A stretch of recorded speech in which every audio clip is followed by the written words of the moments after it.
చట్టసభల్లో ఉన్నటువంటి ఎమ్మెల్యేలు కావచ్చు, ఇతర వ్యక్తులు కావచ్చు, వాళ్ళందరూ కూడా ఏం చేస్తూ ఉన్నారు అని అంటే ఇంట్లో భార్య చూసేటందుకు వీళ్ళు లొల్లి పెట్టుకుంటారట. ఈ లొల్లి పెట్టుకుంటే ఏం జరుగుతుంది? కెమెరాలు ఫోకస్ అవుతాయి, కెమెరాలు ఫోకస్ పెడతారు. ఓ గట్టిగా అరుస్తున్నాడు గా ఎమ్మెల్యే అని, గట్టిగా అరుస్తున్నాడు గా ఎమ్మెల్సీ అని ఫోకస్ పెడతారు. సో అది టీవీలలో వచ్చి వాళ్ళ భార్య పడేందుకు మాత్రమే వాళ్ళు చట్టసభలలో వచ్చి లొల్లి పెడుతున్నారు తప్పించి వాస్తవానికి అక్కడ ఏమీ జరుగుతలేదు. చట్టసభలో జరగాల్సింది ఏం కావాలి, ప్రజలకు ఏమి ఇవ్వాలి, విద్యా వ్యవస్థలో ఉన్నటువంటి తప్పిదాలేంది, వైద్య రంగంలో ఉన్నటువంటి తప్పిదాలేంది, ఎవరు ఎక్కువ దోసుకుంటున్నారు, ఎవరు ఎక్కువ దారి దోపిడీ చేస్తూ ఉన్నారు, ఏ ఎమ్మెల్యే ఎంత కబ్జాలు పెట్టిండు, ఒక నియోజకవర్గానికి రావాల్సిన నిధులేంది, నియోజకవర్గంలో ఉన్నటువంటి వసతులేంది, నియోజకవర్గంలో రోడ్లు కావాలన్నా లేకపోతే ఏమన్నా భవనాలు కావాలన్నా, నియోజకవర్గంలో కొత్త మండలాలు ఏర్పడి ఆ మండలాలకు సంబంధించినటువంటి ఏవైతే కార్యాలయాలు ఉన్నాయో, పోలీస్ స్టేషన్ ఉందో, ఎంపీడీఓ ఆఫీస్ ఉందో, ఎంఆర్ఓ ఆఫీస్ ఉందో, అవి కార్యాలయాలు ఉన్నాయా, ప్రభుత్వ కార్యాలయాలైనా అద్దెకు నడుపుతున్నామా? ఇవి కదా కావాల్సింది. చట్టసభలో కావాల్సింది ఏంది? చట్టసభలో కావాల్సింది నీ మొక్కొంకరుంది, నీ నెత్తొంకరుంది, నిన్ను జైలుకు పంపుతాం, నిన్ను ఈడికి పంపుతాం, నిన్ను ఆడికి పంపుతాం, ఇవి అనండి చట్టసభలో కావాల్సింది. మిమ్మల్ని ఎన్నుకొని మీకు ఓట్లేసి మిమ్మల్ని చట్టసభలో కూర్చోబెట్టింది ఎందుకు అనంటే ప్రజలకు సంబంధించి, మాకు సంబంధించి మీరేమన్నా చట్టాలు కొత్త రకమైనటువంటి చట్టాలు నిర్మిస్తారేమో, దానివల్ల ఏమన్నా మాకు లబ్ధి జరుగుతుందేమో అనే కదా మిమ్మల్ని చట్టసభలోకి పంపింది. మీరు కాన్వాయ్లలో తిరగడం కోసం కాదండి, మీకు ఒక మండలం నుంచి ఇంకో మండలం పోతూ ఉంటే పోలీసు వాళ్ళు గస్తీ కాసేందుకు కాదండి. మిమ్మల్ని చట్టసభలో కూర్చోబెట్టింది ఎందుకు అనంటే మీరు చట్టాలు చేసి ప్రజలకు న్యాయాలు చేస్తారని, అంతే కదా. కానీ మీరు చేస్తుంది ఏంది ఒక్కసారి ఏమన్నా ఆలోచించారా? అందరూ ఈ పార్టీ ఎమ్మెల్యే, ఆ పార్టీ ఎమ్మెల్యే, ఈ పార్టీ ఎమ్మెల్సీ, ఆ పార్టీ ఎమ్మెల్సీ అని కాదు, అందరూ కూడా ఏం చేస్తూ ఉన్నారు? నీ జుట్టు పొడుగుంది, నీ అంగి బాగుంది, నీ లాగు బాగుంది, నీ లాగు బాగలేదు, నీ మాట బాగలేదు, ఇవన్నీ ఎందుకండి? మరి ఇవన్నీ జరగొద్దు అంటే ఏం చేయాలి పెద్ద ఆయన అని అడిగితే ఆయన అంటాడు క్లియర్గా కెమెరాలు తీసేసేయాలి, చట్టసభలల్లో కెమెరాలు తీసేస్తే టీవీలలో కనబడము అన్న షోకు వాళ్ళకి అర్థమైపోతుంది. అప్పుడు అసలైన చట్టాలు రూపకల్పన జరుగుతాయి అని చెప్పాడు. వాస్తవమే కదా. ఇప్పుడు రేవంత్ రెడ్డి ఎగిరెగిరి మాట్లాడినప్పుడు రేవంత్ రెడ్డి నన్ను డామినేట్ చేసిండు అని చెప్పేసి ఇక్కడ కేటీఆర్ మాట్లాడవలసిందే ఇక్కడ. ఆడ పలానా కాంగ్రెస్ ఎమ్మెల్యే మాట్లాడితే ఈడ బీఆర్ఎస్ పలానా ఎమ్మెల్యే మాట్లాడాల్సిందే. ఆడ కాంగ్రెస్ ఎమ్మెల్యే ఒక ఆయన మాట్లాడితే ఇంకొక ఆడ బీజేపీ ఎమ్మెల్యే మాట్లాడాల్సిందే. ఎందుకు అంటే డామినేషన్ ఉండొద్దు. ప్రజలు చూస్తూ ఉన్నారు, లైవ్ చూస్తూ ఉన్నారు. ప్రజలకు మనం కూడా ఏం తగ్గేది లేదన్నట్టుగానే ఉండాలి అన్నట్టుగా వాళ్ళు. మళ్ళీ ఇక్కడ పెద్దంతరాలు చిన్నంతరాలు ఏముండేయండి? కొత్తగా ఎమ్మెల్యే అయినోడు కూడా మాజీ మంత్రులను, మాజీ ఎమ్మెల్యేలను విమర్శిస్తాడు. మాజీ మంత్రులను, మాజీ ఎమ్మెల్యేలను, ఆల్రెడీ అడ్మినిస్ట్రేషన్లో వర్క్ చేసిన వాళ్ళను విమర్శిస్తాడు. ఎట్లా ఎద్దేవా చేస్తూ మాట్లాడతాడు. ఏదో అదృష్టం బాగుండి ఎమ్మెల్యే అయినావు, ఆ విజ్ఞత కూడా ఉండదు నీకు. మీరు ఒకరినొకరు విమర్శించుకోవడానికి కాదండి చట్టసభల్లో మిమ్మల్ని కూర్చోబెట్టింది. క్లియర్గా చెప్తా ఉన్నాం. మీరు చట్టాలు చేయడం కోసం, ప్రజలకు కావాల్సినటువంటి అవసరాల దృష్ట్యా, వసతుల దృష్ట్యా, వాళ్ళకి ఎటువంటి సౌలభ్యకరమైనటువంటి అంశాలను తెరపైకి తీసుకొచ్చి మీరు వాదోపవాదనలు జరపాలి.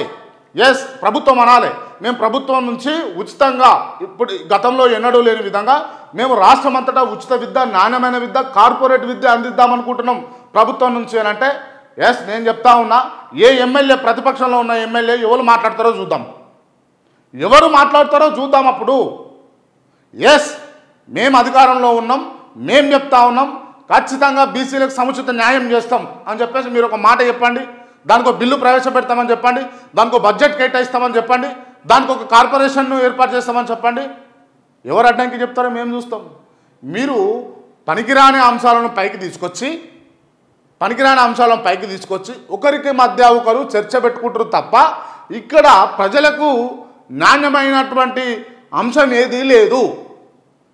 అన్ని రాజకీయ పార్టీలు ఏబీసీ అని కాదు, అన్నీ ఏబీసీ మొత్తం.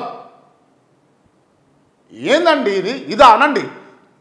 ఎంత ఖర్చు అవుతా ఉంది? మీరు చట్టసభల్లో కూర్చొని మీరు ఛాయలు బిస్కెట్లు లేకపోతే అక్కడ ఉన్నటువంటి కెమెరాలు లేకపోతే అక్కడ ఉన్న టైము ప్రజాధనము, మీరు వస్తుంటే పోతుంటే కాన్వాయిలు, మీకు పోలీసుల గస్తీ, బయట ఎవరన్నా మీకు నిరసన వ్యక్తం చేస్తే వాళ్ళని అడ్డుకునేందుకు ఎంత ఖర్చు అవుతుంది? ఈ ఖర్చు అంతా దేని గురించి? ఇదంతా ప్రజల సొమ్మే కదా, ప్రజలు కడుతున్నటువంటి పనులే కదా. ఈ పన్నులన్నిటి మీరు వృధా చేస్తూ ఉన్నారు, ప్రజల ధనాన్ని అంతా వృధా చేస్తూ ఉన్నారు, ప్రజలంతా ఇబ్బంది పెడతా ఉన్నారు. ప్రజలకు లాభం కలిగే అంశాల గురించి మాట్లాడితే బాగుంటుంది కదా. ఏం మాట్లాడుతున్నారండి? ఎవరు మాట్లాడిరు? విద్యా వ్యవస్థ మీద మాట్లాడిరా ఎవరన్నా? వైద్య వ్యవస్థ మీద మాట్లాడిరా ఎవరన్నా? చూడు పోరి ఒకసారి ఉస్మానియా దవాఖానలకు మీ భార్యలు మీ పిల్లలను తీసుకొని పోగలుగుతారా మీరు? మీకేమన్నా కాలు నొప్పి ఏళ్ళ నొప్పి వస్తే మీరు ఉస్మానియా దవాఖానలో జాయిన్ చేస్తారా? జాయిన్ అవుతారా మీరు? గాంధీకి పోతారా మీరు? ఏందండి ఇది? ఏంది ఇట్లా ఉన్నది? మీ పిల్లలు ఎవరన్నా గవర్నమెంట్ స్కూళ్ళలో చదువుతున్నారు చెప్పండి. ఒక్క రాజకీయ నాయకుడి పిల్లలు ఎవరన్నా గవర్నమెంట్ స్కూల్లో, ఎస్ నా కొడుకు గవర్నమెంట్ స్కూల్లో చదువుతుండు, ఎస్ నా బిడ్డ గవర్నమెంట్ కాలేజీలో చదువుతుంది అని చెప్పండి చూద్దాము. చెప్పండి మీరు ఎవరైనా. లేదు. ఎందుకు అంటే ఈ పేద వర్గాలు మీకు ఓట్లు వేసిన వాళ్ళేమో గవర్నమెంట్ స్కూళ్ళల్లో గవర్నమెంట్ దవాఖానల్లో అరాకొర వసూలుతోటి వాళ్ళు ఉండాలి. మీరేమో లగ్జరీగా మీకు ఓట్లేసి మీరు అమ్మ ఓటేయి అయ్యా ఓటేయి అని ముడ్డి గడిగి మూతి గడిగి నెత్తి దూడిచి మీరు ఓట్లు అడిగి ఓట్లు వేయించుకున్న మీరేమో లగ్జరీస్గా ఫారిన్లలో చదివిపిస్తారు మీ పిల్లల్ని, ఫారిన్లలో మీ పిల్లల్ని చదివిపిస్తారు, ఫారిన్లలో ఫారిన్ కార్లు కొనిపిస్తారు, లగ్జరీ లైఫ్లో ఎంజాయ్ చేపిస్తారు. ఇది వ్యవస్థ. మార్పు రావాలంటే చైతన్యం కావాలి, ముఖ్యంగా యువత చైతన్యం కావాలి. యువత రాజకీయాల్లోకి వచ్చినప్పుడు ఖచ్చితంగా ఇటువంటి మార్పులు అనేటివి వస్తాయి.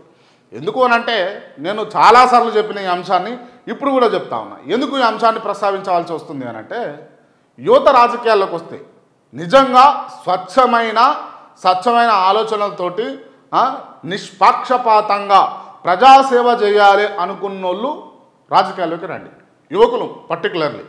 ఎందుకు ఈ అంశం చెప్తున్నా అంటే ఎస్ ఆ యువతకు తెలుసు, ఆ యువకునికి తెలుసు, ఆ యువతికి తెలుసు వాళ్ళ ఇంట్లో ఉన్నటువంటి సమస్యలు, వాళ్ళు ఏ దవాఖానకు పోతా ఉన్నారు, దవాఖానలో ఉన్నటువంటి వసతులేంది, వాళ్ళు ఏ విద్యా వ్యవస్థకు పోతా ఉన్నారు, ఏ కళాశాలలో చదువుకుంటా ఉన్నారు, ఏ పాఠశాలలో చదువుకుంటా ఉన్నారు, అక్కడ ఉన్నటువంటి వసతులేంది, అక్కడ ఉన్నటువంటి ఇబ్బందులేంది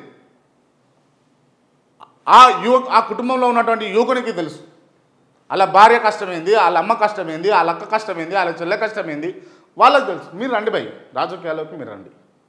సర్పంచ్ ఎన్నికల్లో పోటీ చేయండి, స్థానిక సంస్థల ఎన్నికలలో పోటీ చేయాలి, మీరు సాధారణ ఎన్నికల్లో పోటీ చేయాలి, కార్పొరేటర్లుగా పోటీ చేయాలి. అప్పుడు మార్పులు వస్తాయి. ఎట్లా అయ్యారో చూద్దాం. పర్టికులర్లీ యువత రావాలి, యువత మళ్ళీ బీసీ కులాల నుంచి రావాలి, బీసీ ఎస్సీ ఎస్టీ కులాల నుంచి రావాలి. అప్పుడు మార్పు వస్తుంది. దయచేసి ఆలోచన చేయండి. ఆలోచన చేసి మీరు నడుం కట్టి రణరంగంలోకి దిగండి.